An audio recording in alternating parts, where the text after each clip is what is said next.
Have you ever gotten stuck knowing that you need to correct someone older than you, but not sure how exactly to go about it? With the younger ones and with someone in your age group, it's a lot easier, but with someone older than you, it's a different ball game altogether. Well, I've been in that situation too, and in this video, I'm going to be sharing some of the things I've learned about how to deal with this situation with tact. Hi guys, my name is Maya and you're welcome to my channel. On this channel we discuss everything emotions, attitude and tact. Please, if you have not subscribed yet, do well to subscribe and let's get right into this topic.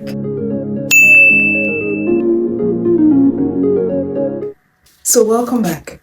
If you're here, I believe you're a person with a growth mindset like me who wants to win with the way they communicate. You want to learn to communicate better to anyone at all. I believe this is a skill that if well learned and mastered, you should be able to apply it at work, at school, in your family, in your relationships, anywhere at all. I believe it works. It really does.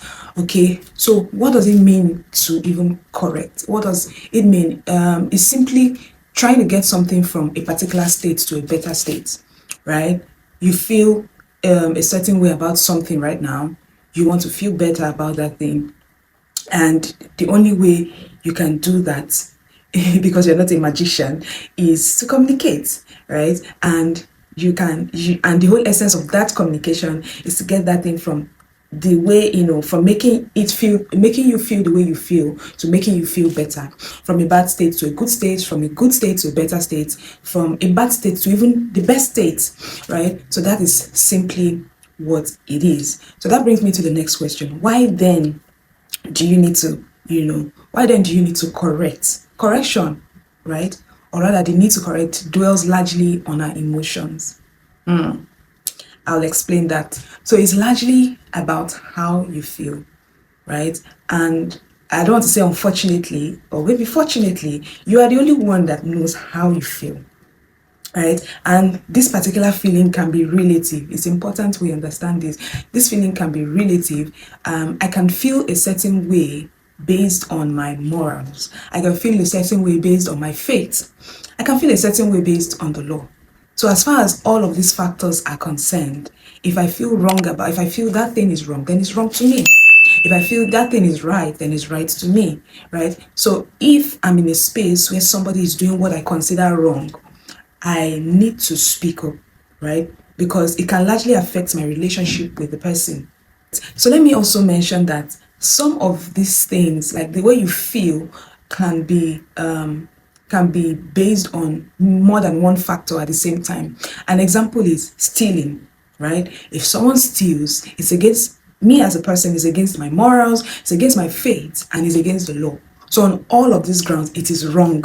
To an extent, everyone knows how they feel about what is right or what is wrong. So I know some people say, who are you to tell me what is right or what is wrong? As long as you know how you feel, you know what is right or what is wrong is valid. It's a punchline. Yes, so it's important that you speak up about it so that you can feel better. Apart from your feelings, another reason why you need to correct can also be that this thing you're correcting about, can pose a threat on your health, can pose a threat on your life, right? It can also affect your productivity if it's in a work setting. It can also affect your relationship with the person. I think I mentioned that already. So yes, it's important that you speak up, especially when it's someone older than you. Many people tend to hold back when it's, someone older and they're like, let me not just do this the wrong way. Let me just hold back. That is why I'm doing this video. I'm going to be showing you, before the end of this video, I'm going to be showing you 5 ways or 5 things I have applied. I know that has worked for me and that has helped me to communicate how I feel, or in another way to say it, to correct someone older than me. So keep watching. So now the next question. So what position do I have to be in to be able to correct someone older than me? Let's get down to the context. The context is people older than us.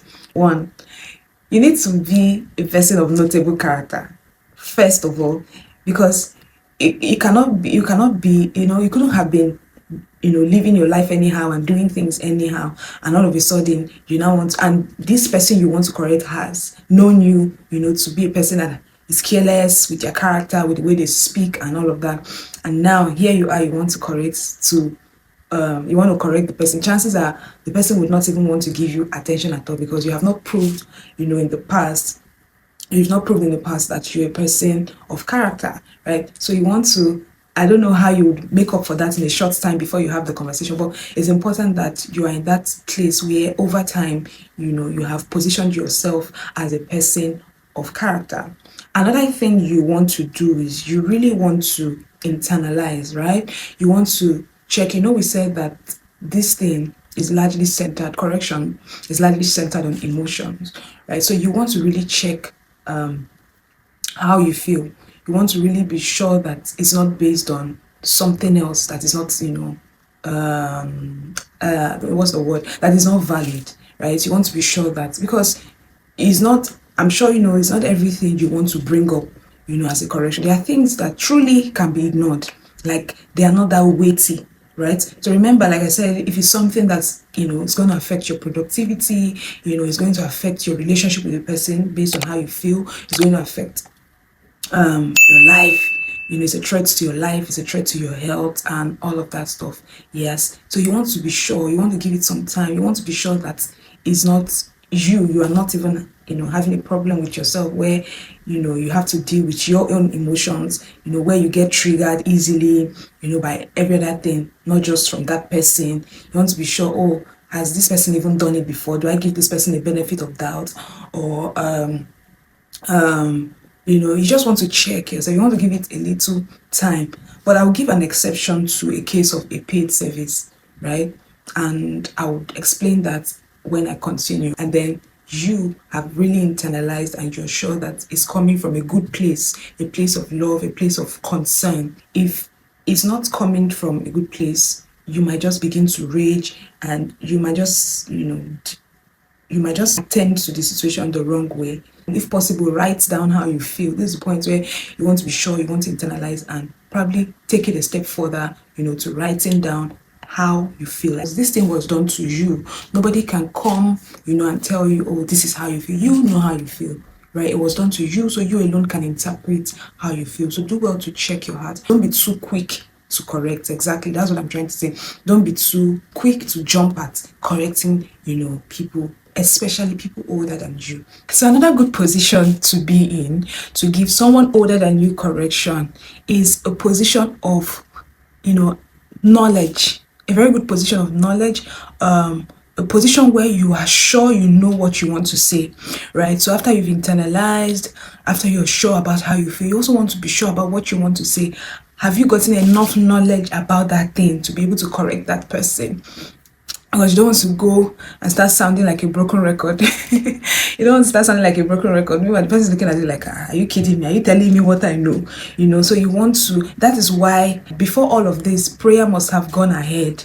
Yeah, you must have prayed. So while you're applying these principles, you want to apply them alongside prayers. Very, very, very important. Many times you'd say, oh, but then I was very mindful. I spoke to this person the best way I could, but nothing changed. Yes, there are situations like that as well, where even when you're mindful, you've done everything you should do on your parts, nothing really changes, right? So if you're really concerned about the person and you feel like this thing could hurt the person or harm the person, please go ahead to talk to somebody the person respects. Yes, you can go ahead. That's like taking it a step further, right? Talk to a person the person respects, the person you think the person listens to, somebody you think is in the same that has an authority over the person or is in the same age group or older than the person. You might want to discuss, or might want to tell the person how you feel about that thing.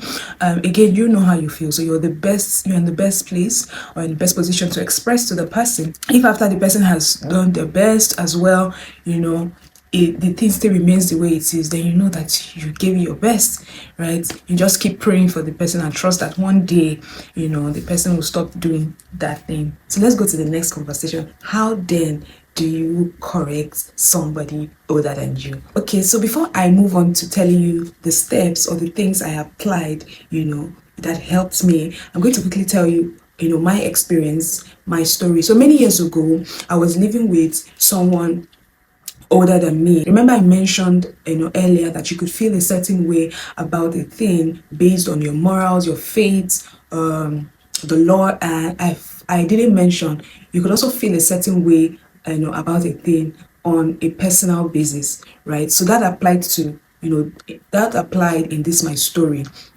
right? So personally, I do not like to see matchsticks, right, in the kitchen, and it irritates me as a person, right? It might not happen to everyone, but as a person, it irritates me a lot. So I would rather buy a lighter or something else to strike, to ignite fire, right? So I would always see this matchstick in the kitchen, and it was obviously this person I was living with at the time, and the person was older than me, right? So I before I would always take it out. I would always take it out. So one day I thought like, I need to say this thing. This person doesn't even know how I feel about this thing, right? And trust me, I flopped. I was totally ignorant about how to do it, right? So I felt that, oh, I'm going to call. So I played, a particular scenario in my head, and time to act it came now, and I called on the person. So I felt like, oh, let me call this person jokingly. As far as I'm joking, the person should understand that I'm joking, right? So I called the person. I said, "Oh, Susan, so I beg show first." I can't remember if I said I beg show or please come. I can't remember. But whatever the case, I was calling the person, to meet me where I was, and the person eventually came, and I, jokingly said, "See, oh, see something," and everything that was arranged in my head just scattered. I'm like, who changed my script?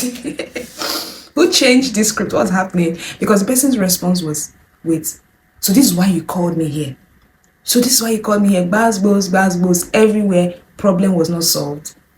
It didn't make me feel any better, right? So I'm going to be referring to this story as I continue. When dealing with people older than you cannot just come how you feel or how you think, it has worked for some other people, or how you think it has worked for you. You now want to apply it with them. No, with people older than you have to apply diplomacy. When you want to communicate, or when you want to correct someone older than you, the first thing I called it the call. Yes, you can just begin to play this in your head like a movie. So I call it the call. So at this phase, there are some things you want to pay attention to. Number one, you want to pay attention to the timing. So the call is simply the point where you and the person have contact, right? Because if there's no contact, there's no opportunity to share, to correct, to say how you feel about this thing. Now, for that to happen, some things have to be in place. The first thing is the timing. You want to be sure that it is a good timing, right? And one thing that largely plays a huge role at this level is relationship, right? So your relationship with this person will determine largely how you would handle the call, right? How you relate to this person, or how you related with this person in the past, would largely determine how you deal with it. So you probably know what time works. So in my story, it was a terrible timing to even start with, because the person I was calling was deeply immersed with work at that time. So it was just a very, very terrible timing. So that just messed. And the thing is, once you miss it at this point, you're probably going to miss the entire opportunity, to let this thing out. Not just that, you're even going to probably miss any other opportunity to let any other emotion that is not even this one out in the future. So you want to be sure that this phase is well articulated. You see, that is why I would always say, take time to really internalize first before you just babble and the whole essence is defeated, right? So you want to be sure that it's a good timing. You know this person, right? You know this person already, so you probably know, oh, this is a time when the person is relaxed. And that's if you have a relationship with the person. Now, if you do not have a relationship with the person, an example, your boss, it's a bit tricky. You can ask someone that knows the person better. The person will tell you, oh, this is a time where this person is more relaxed, right? And even if for people that you do not have a close relationship with, even if you've made inquiry and somebody tells you, oh, this is the time this person is more relaxed, and you walk up to the person eventually, please do not forget to always ask, please, is this a good time for you, right? This is somebody that you do not have a relationship with. Another thing you want to pay attention to at the call is you want to know a soft landing. What is a soft landing that works for this person, right? What is, what I mean is, so for some people, they want you to introduce, or they want you to start off with a joke. That works for me.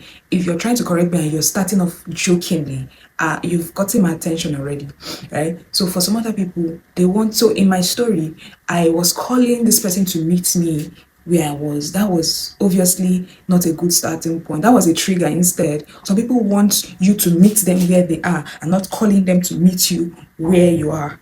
Do you get that? So you want to pay attention to that. Again, relationship plays a large role here.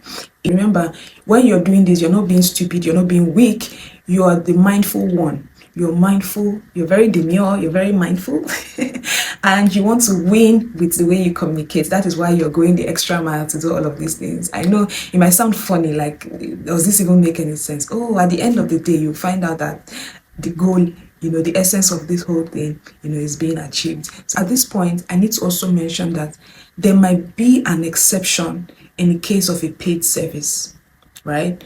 So an example is, I have my baby at the nanny. I am paying the nannies to take care of my child.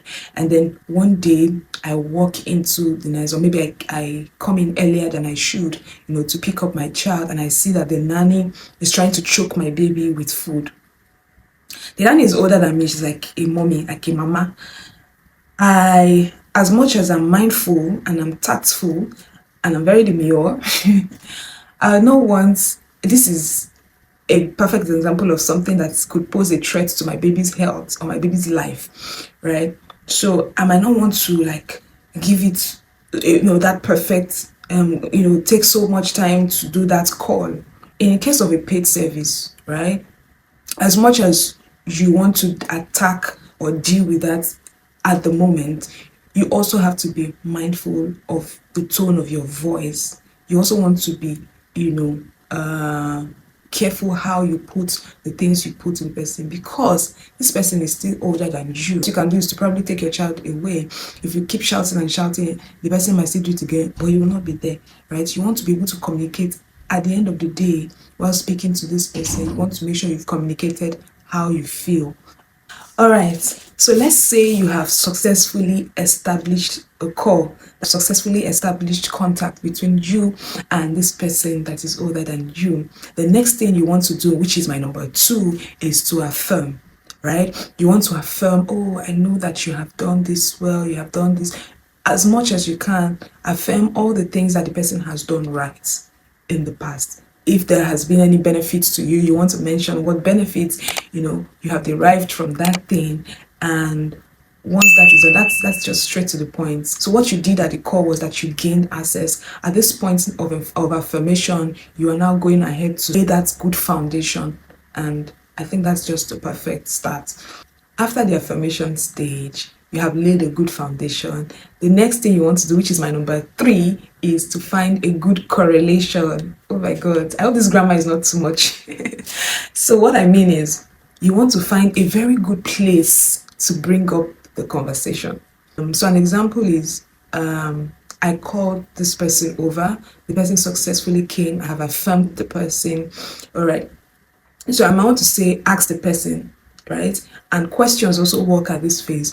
And I want to ask as a question, you might want to paint a scenario, right? So in the case of a question, I could ask the person, when you're in the kitchen, what is one thing that irritates you? The person can either say, oh, nothing, or then I can go ahead to say, oh, me, this is the one that irritates me. I actually do not like it. Or the person can go ahead to say, these are the things that irritates me, and then somewhere in between, I find a very good place to say, okay, for me, this is it, and I actually do not like it. Now, at this point, there's a tendency, to not, while you're trying to be diplomatic, there's a tendency at this stage to not eventually let that thing known, right? So, for example, this statement I just made, oh, me, I don't like this thing.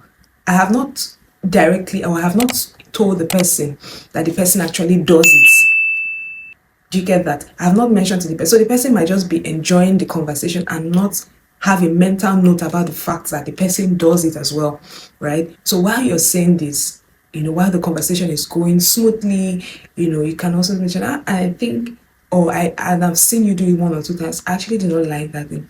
right? And then you just put it out there. Somehow, I'm very sure the person would have made a mental note about the fact that you do not like it. Mind you, all of these things, I'm not saying that magic will not happen overnight, as long as these things are going to work hook, line, sinker. I'm just giving you things that have worked for me and I believe can also work for you, right? So if you think that probably there's a high authority or maybe there's a peculiar case, in your own story or in your own situation, you might want to consult an authority. Yeah. So the next thing you want to do, which is my number 4, is to express. So at this point of expressing, that is when you want to be as clear as possible, right? You want to make sure that you're also listening to what they're saying, because this is the point where they now get to begin to talk most times, right? This is the point where they begin to probably explain themselves if they have an explanation, to why they do what they do. This is the point where they now get to begin to explain themselves. And there's a very high tendency, for both parties to, blow up at this point. So this is where you actually have to be careful. This is the point where you have to be mindful of your tone. This is the point where you have to listen to what they are saying. And if you're not sure, you can actually rephrase and ask, oh, did I hear you say this? Oh, okay. All right. Okay. So what I hear you say is this. Am I correct? Oh, okay. So you want to be clear about what you're saying and also clear about what you're hearing them say, right? And you also want to be precise. Nobody wants their time to be wasted. Anybody at all. Nobody at all wants their time to be wasted. So you want to make sure you're going straight to the point, that you're not jumping from here to there, painting a million scenarios and they're not able to relate with any of your scenarios. No. You want to make sure you're clear, you want to make sure you're listening, and you want to make sure you're precise. Lastly, my number 5 is the closing. You'll not be asking me, is this thing this deep like this? It's because I'm just listing it all. All of this can happen in 10-15 minutes. I'm just giving you like a pattern, right? A pattern that has worked for me. So in a closing, you want to mindfully appreciate them for their time. Oh, thank you for listening, or thank you for, again, how you deal with the closing depends on your relationship with this person, right? So you don't want to be too formal with ending the conversation with somebody that you have a relationship with already, or probably a family member. You don't want to be too formal, right? You also want to reassure them at this point, right? You want to let them know that, okay, you heard them and you hope they heard you too. And you hope that you don't get to see this next time. You can also reassure them of your respect. If you think there's a need to, you can also reassure them that they still have your respect. You can tease them a little bit if you have a good relationship with them. You can probably call them a name that they love to hear if you have a relationship with them.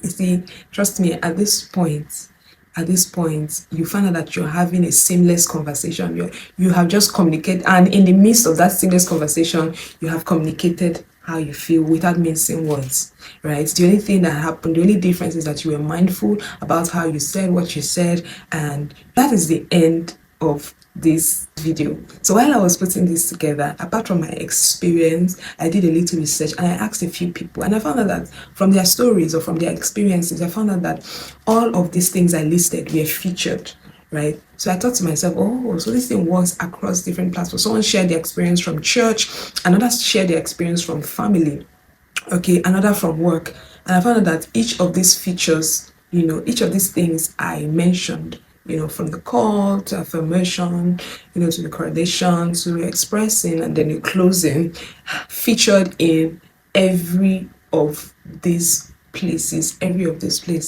All right, so it means that there has to be something about this thing that works. Next time you have to correct somebody older than you, would you be trying this? Please do well to share with me what the experience was like. Thank you once again for watching. Thank you for staying up to this point. Please don't forget to like, share, subscribe, and just turn on the notification button for future videos related to your emotions, your attitude, and tact. Thank you once again for watching. Bye.